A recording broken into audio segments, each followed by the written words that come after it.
Hello friends, welcome to my channel study with Simar. आज हम करेंगे एनसीईआरटी क्लास 12 हिस्ट्री के 6 चैप्टर का थर्ड पार्ट, जिसका नाम है भक्ति सूफी परंपराएं। इससे पहले हमने पार्ट फर्स्ट और पार्ट सेकंड कंप्लीट कर लिया था। यदि वो आपने नहीं देखा तो उसका लिंक आपको डिस्क्रिप्शन बॉक्स में मिल जाएगा, आप वहां से देख सकते हैं। तो ये जो पार्ट थर्ड है उसकी जो फर्स्ट डेफिनेशन है वो है उत्तरी भारत में धार्मिक उफान। तो अब तक हमने जो भी पढ़ा, चाहे वो जो अलवार और नयनार संत हो, तो वो भी हमने तमिलनाडु में पढ़ा था, यानी कि वो दक्षिणी भारत के थे। इसके अलावा हमने पढ़ा कर्नाटक की वीर शैव परंपरा। कर्नाटक भी दक्षिणी भारत में, तो वो भी दक्षिणी भारत के बारे में पढ़ा था। तो अब हम पढ़ेंगे जो धीरे धीरे धार्मिक उफान है वो उत्तरी भारत में भी आने लगा। तो ये सारी चीजें हम यहाँ पे पढ़ने वाले हैं। तो इसके बीच में एक क्वेश्चन उठता है हमारे दिमाग में कि उत्तर भारत में पहले ऐसा क्यों नहीं था, दक्षिणी भारत में कैसे हुआ, कैसे पता चला ये सारा कुछ। तो इसका रीजन ये है, यदि हम कोई अलवार और नयनार संत की रचनाएं देखें तो 14वीं शताब्दी से पहले के टाइम में जो अलवार और नयनार की जो संत है उनकी रचनाएं उत्तर भारत में मिली ही नहीं। इसका क्या मतलब है कि दक्षिणी भारत में तो इनका विस्तार था, लेकिन उत्तर भारत में इनका विस्तार नहीं था। इसके बाद के टाइम में धीरे धीरे आने लगी। तो अब एक बात और आती है कि इससे पहले के टाइम में ऐसा क्या था। इससे पहले के टाइम में क्या था कि यहाँ पे जो राजपूत राजा है उनका शासन था। यहाँ पे किसका शासन था? राजपूत राजाओं का शासन था। अब जो राजपूत राजा थे वो ना ब्राह्मण को ज्यादा महत्व दिया करते थे। ब्राह्मण को ज्यादा महत्व देने के पीछे उनका कारण ये था कि कोई भी उनका धार्मिक अनुष्ठान होगा, यानी कोई भी उसका धार्मिक काम होगा, वो सारे कौन करवाएगा? ब्राह्मण ही करवाएगा, ऐसे पुरोहित के रूप में। इस कारण से जो राजपूत राजा होते थे वो ब्राह्मण को ज्यादा महत्व दिया करते थे। इसी कारण से किसी ने उन्हें चुनौती भी नहीं थी। लेकिन कुछ ऐसे लोग हुए, कुछ ऐसे नेता हुए जिन्होंने इन्हें भी चुनौती दी, वेदों को भी चुनौती दी, जैसे कि सिद्ध हो गए, जोगी हो गए या फिर नाथ हो गए। इन्होंने ब्राह्मणों को चुनौती दी, वेदों को चुनौती दी और कहा नहीं ये गलत है। और साथ ही साथ इन्होंने जो अपने विचार थे, यानी नाथ सिद्ध जोगी थे, इन्होंने अपने विचार जो स्थानीय भाषा होती है उसमें रखे थे। स्थानीय भाषा के द्वारा जो अपने विचार थे वो आम जनता तक, आम प्रजा तक पहुंचाए थे। अब इन्होंने किसका यूज किया था? स्थानीय भाषा का यूज किया था, क्योंकि स्थानीय भाषा एक ऐसी चीज होती है जो आम जनता को ज्यादा अच्छी तरह से समझ आ सकती है, ज्यादा जो लोग होते हैं उसे गेन कर सकते हैं। इस कारण से जो वो नेता थे उन्होंने स्थानीय भाषा का यूज किया था आम जनता तक अपने विचारों को पहुंचाने के लिए। और इसके बाद में एक और चीज हुई, जो 13वीं शताब्दी है, 13वीं शताब्दी में क्या हुआ था? तुर्कों का आगमन हो गया था।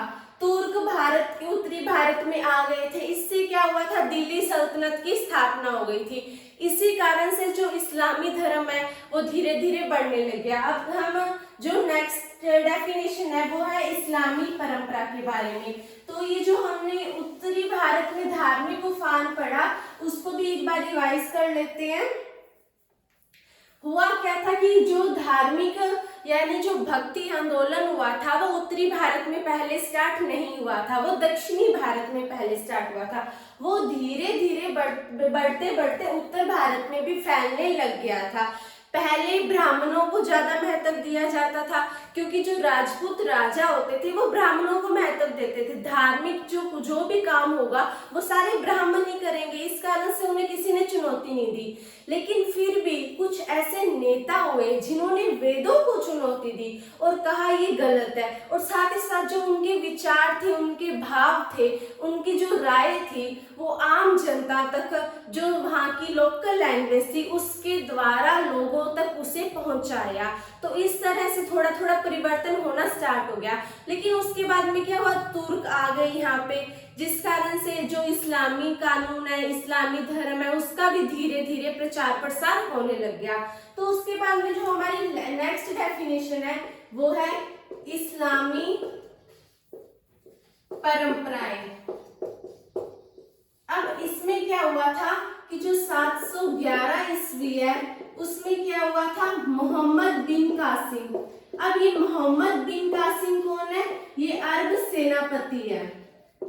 मोहम्मद बिन कासिम कौन है, अरब सेनापति है। अब 711 ईस्वी में एक चेंज आया, 711 ईस्वी में ये चेंज आया कि 711 ईस्वी में जो मोहम्मद बिन कासिम है उन्होंने सिंध पर विजय प्राप्त कर ली, यानी सिंध को उन्होंने जीत लिया। जो सिंध का इलाके उन्होंने उसको जीत लिया। जो सिंध का इलाका था इस कारण से किसके अंडर में आ गया, खलीफा के अंडर में सिंध का इलाका आ गया। जो मोहम्मद बिन कासिम है वो कौन है, अरब सेनापति है। वापिस से समझा देती हूँ, 711 ईस्वी में मोहम्मद बिन कासिम यानी जो अरबी सेनापति है उन्होंने सिंध को जीत लिया, जिससे जो सिंध का इलाका है वो खलीफा के अंडर में आ गया। खलीफा के बारे में आपको थोड़ी जानकारी होगी क्योंकि ये हमारी 11th क्लास में भी था। तो वो जो सिंध का इलाका था वो खलीफा के अंडर में आ गया। इससे जो यहाँ के इलाके में भी यानी जो सिंध का जो इलाका है उसमें भी इस्लामी परंपरा के बारे में लोगों को मतलब रुचि हुई, मतलब लोग इस्लामी परंपरा के बारे में धीरे धीरे जानने लगे। इसके अलावा और भी बहुत सारा चेंज आया, जैसे कि तुर्क आ गए, अफगान आ गए, मुगल आए यहाँ पे, जिससे क्या हुआ, जो इस्लामी कानून है, इस्लामी धर्म है, उसका धीरे धीरे यहाँ पर प्रचार प्रसार होने लग गया। और एक चीज और आती है, जो इस्लाम का जो शासक होता है यानी कि जो मुसलमान शासक है, जो मुसलमान शासक है वो क्या करता था, उल्मा के मार्गदर्शन पर चलता था। यानी जैसा उल्मा कहेगा कि हाँ ये ठीक है तो वैसा ही जो मुसलमान शासक है वो करेगा। अब मैंने एक बात बोली कि जो मुसलमान शासक होता था वो उल्मा के मार्गदर्शन पर चलता था। अब ये उल्मा कौन है, उल्मा क्या है, इस्लामी धर्म का जो ज्ञाता होता है, जिसे इस्लामी धर्म के बारे में बहुत ज्यादा नॉलेज होती है, वो क्या कहलाएगा, उल्मा कहलाएगा। इस्लामी धर्म का ज्ञाता ही उल्मा होता है। अब उल्मा से ये उम्मीद की जाती थी कि वो शरिया को, अब मैंने यहाँ पे क्या बोला, मैं यहाँ पे बोली शरिया, इस्लाम जो उल्मा होता था उससे ये उम्मीद की जाती थी कि वो जो भी उनके अंडर में जो भी क्षेत्र आ रहा है उसमें शरिया को अमल कराए। यानी अभी शरिया क्या चीज है, इससे हमने पहले भी एक बार पढ़ा था, अभी के लिए मैं आपको बता देती हूँ। शरिया क्या है, इस्लामी कानून है। जो इस्लामी कानून होता है उसे क्या कहा जाता है, शरिया के नाम से जाना जाता है। अब शरिया को मैंने आपको अभी बताया कि पहले भी हमने पढ़ा था, तो यदि आपको 5th चैप्टर याद होगा तो उसमें हमने पढ़ा था कि जो इब्न बतूता थे उनके जो परिवार के सदस्य थे वो इस्लामी कानून यानी कि शरिया के लिए जाने जाते थे। तो उसमें एक वर्ड आया था, वो कौन सा था, शरिया वर्ड था। वापिस से मैं इसे रिवाइज करा देती हूँ कि जो इस्लामी शासक होता है वो उल्मा के मार्गदर्शन पर चलता है। जो उल्मा कौन है, इस्लामी धर्म के ज्ञाता है, जिन्हें इस्लाम के धर्म की बहुत ज्यादा नॉलेज है, वो क्या कहलाएंगे, उल्मा कहलाएंगे। अब उल्मा से ये उम्मीद की जाती थी कि वो अपने राज्य में, अपने जो भी शासन का क्षेत्र है उसमें शरिया को लागू करवाएं। शरिया क्या चीज है, इस्लामी कानून है, यानी इस्लामी कानून को वो अपने क्षेत्र में लागू कराएं। लेकिन ये लागू कराना इतना यहाँ पे आसान नहीं था, क्योंकि यहाँ का जो इलाका था वो उसमें सारे लोग इस्लाम धर्म से तो नहीं थे। अब कुछ लोग ईसाई भी थे, यानी ब्राह्मणीय परंपरा को भी मानने वाले थे, या फिर इस्लामी भी थे, यहूदी भी थे, यानी बहुत सारे धर्म के यहाँ पे लोग रहते थे, अभी भी रहते हैं। तो इस तरह से जो शरिया होता है उसे यहाँ पे लागू कराना इतना आसान नहीं था, क्योंकि जो इस्लाम धर्म के है वो तो शरिया को मान लेंगे, लेकिन जो दूसरे धर्म के वो तो कहेंगे नहीं, हम नहीं मानेंगे। तो इस तरह से बहुत ज्यादा स्थिति थोड़ी वो नाजुक सी हो जाती है। तो इसमें क्या होता था कि अब जो शासक है वो कौन से धर्म का है, इस्लाम धर्म का, यानी जो शासक है वो है इस्लामी शासक है। अब ये तो कोई जरूरी नहीं है कि उसकी प्रजा में सारे के सारे इस्लामी हो गए, ये तो हो ही नहीं सकता। दूसरे धर्म के भी हो सकते हैं, उसमें यहूदी भी हो सकते हैं या फिर ईसाई भी हो सकते हैं, हिंदू भी हो सकते हैं, या कोई और धर्म है उसके भी वहां पर लोग रह सकते हैं। यानी यहूदी भी हो सकते हैं, ईसाई भी हो सकते हैं, हिंदू भी हो सकते हैं, या कोई और धर्म है जो इस्लामी शासक के अंदर में भी आ सकता है। तो इस स्थिति में क्या होता था, अब जो लोग इस्लाम धर्म को मानते हैं उन्हें तो एक प्रकार का जो टैक्स होता है वो नहीं देना होगा, लेकिन यहाँ पे शासक कौन सा है, इस्लामी शासक है। इस कारण से जो दूसरे धर्म के लोग हैं, यानी कोई भी धर्म है, जैसे यहूदी हो गया, ईसाई हो गया, हिंदू हो गया, उन्हें एक टैक्स देना पड़ेगा, उन्हें कर देना पड़ेगा, जिसका नाम क्या है, जजिया कर रहे हैं। अब जो इस्लामी शासक होता था वो दूसरे धर्म के लोगों से, यानी कोई भी धर्म हो सकता है, वो उनसे एक टैक्स लेता था, जिसका क्या नाम था, जजिया कर था।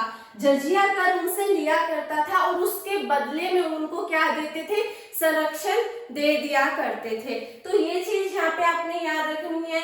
यदि जो शासक है वो एक धर्म का है और उसके जो प्रजा है वो किसी और धर्म की है, तो उससे एक प्रकार का टैक्स लिया जाएगा, जिसका नाम क्या होगा, जजिया कर होगा।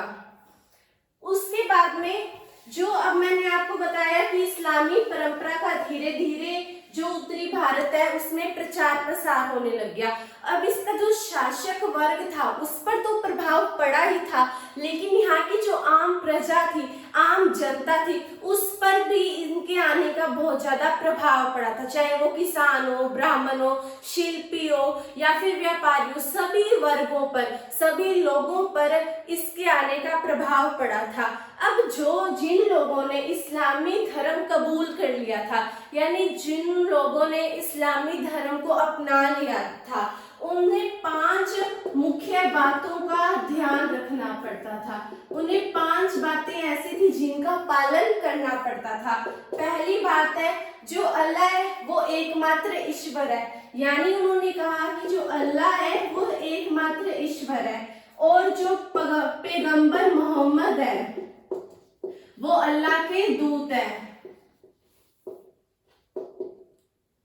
जो पैगंबर मोहम्मद है वो अल्लाह के दूत है।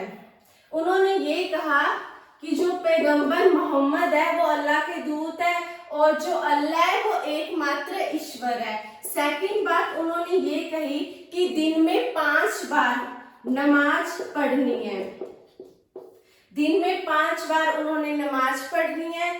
थर्ड बात उन्होंने ये कही कि जो रमजान के महीने में रोजा रखना, यानी जो एक टाइप का व्रत होता है ये, तो उन्होंने ये कहा कि रमजान के महीने में रोजा रखा जाना चाहिए।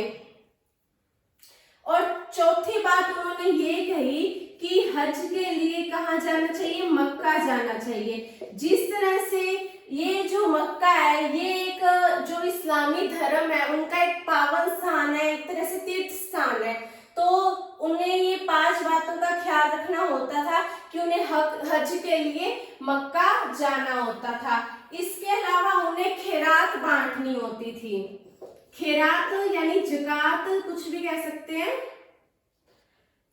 खैरात बांटनी होती थी। खैरात एक तरह से हम समझ सकते हैं कि दान देना होता था।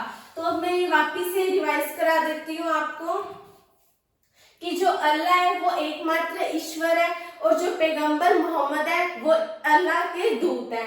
सेकंड बात यह है कि दिन में 5 बार नमाज पढ़नी है। थर्ड बात है कि रोजा, यानी ये जो रमजान का महीना होता है उसमें रोजा रखना होता है, यानी व्रत रखना होता है। चौथी बात थी हज के लिए मक्का जाना होता है। मक्का क्या है, इस्लामी धर्म का एक पवित्र स्थान है, एक पावन स्थान है।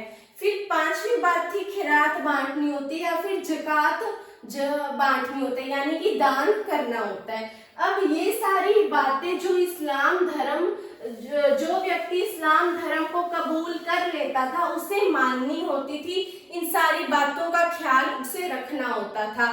तो अब हमने ये सारी चीजें यहाँ पे पढ़ ली।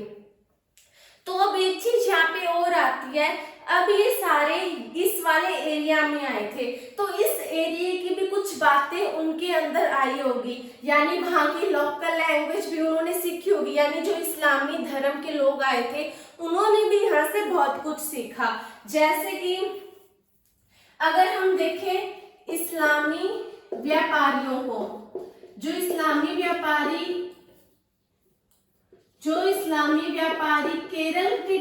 केरल में आए थे, यानी कि जो मालाबार तट में आए थे, तो वहां के जो इस्लामी लोग थे उन्होंने यहाँ की जो स्थानीय भाषा थी, केरल की जो स्थानीय भाषा थी मलयालम, उसे भी सीखा। और यहाँ तक कि उन्होंने वहाँ की लोकल लैंग्वेज को नहीं सीखा, साथ ही साथ जो उनकी परंपरा होती थी, जो उनकी प्रथाएं होती थी केरल के लोगों की, उसको भी उन्होंने आत्मसात किया। कहने का अर्थ है उनकी जो लोकल लैंग्वेज थी उसे भी उन्होंने अपनाया। लोकल लैंग्वेज का एक एग्जाम्पल ले लेते हैं, मातृगृहिता। मातृगृहिता या मातृकुलीयता, ये एक ही वर्ड है। इसमें क्या होता है कि शादी के बाद में जो स्त्री होती है वो अपने पति के घर नहीं जाती है, वो अपने मायके में ही रहती है। हालांकि जो पति होता है वो उसके घर आकर रह सकता है। नॉर्मली क्या होता है, शादी के बाद में एक जो लड़की होती है वो अपने ससुराल जाती है, लेकिन इसमें ऐसा नहीं था। इसमें शादी के बाद में जो लड़की होती है वो अपने ही घर रहती है, बल्कि जो उसका पति होता है वो आना चाहे तो वो आ सकता है। तो ये चीज यहाँ पे होती है। उसके बाद में जो कुछ ऐसी चीजें हैं जो हर एक जो मस्जिद है उसमें सिमिलैरिटी पाई जाती थी। यानी अगर हम मस्जिद की बात करें तो कुछ मस्जिदों में एक चीज ऐसी थी जो सभी में कॉमन थी, जैसे कि मेहराब। मेहराब क्या होता है, प्रार्थना का आला होता है। अगर हर मस्जिद में देखें तो मेहराब पाया जाता था। और इसके अलावा कुछ चीजें ऐसी भी थी जो मस्जिद में, हर एक मस्जिद में अलग अलग थी, जैसे कि छत की शेप, या फिर जो मस्जिद के बनाने में जिन्हें यूज किया गया है, जिस सामान का यूज किया गया है, उसमें भी थोड़ा डिफरेंस हो सकता था। ये मैं वापस से समझा देती हूँ। अब जो मस्जिद होती थी उनमें कुछ सेम चीजें पाई जाती थी, जैसे कि मेहराब। मेहराब मतलब जो प्रार्थना का आला होता है वो हर एक मस्जिद में पाया जाता था। और इसके अलावा कुछ चीजें ऐसी थी जिसमें डिफरेंस था, जैसे कि छत की शेप।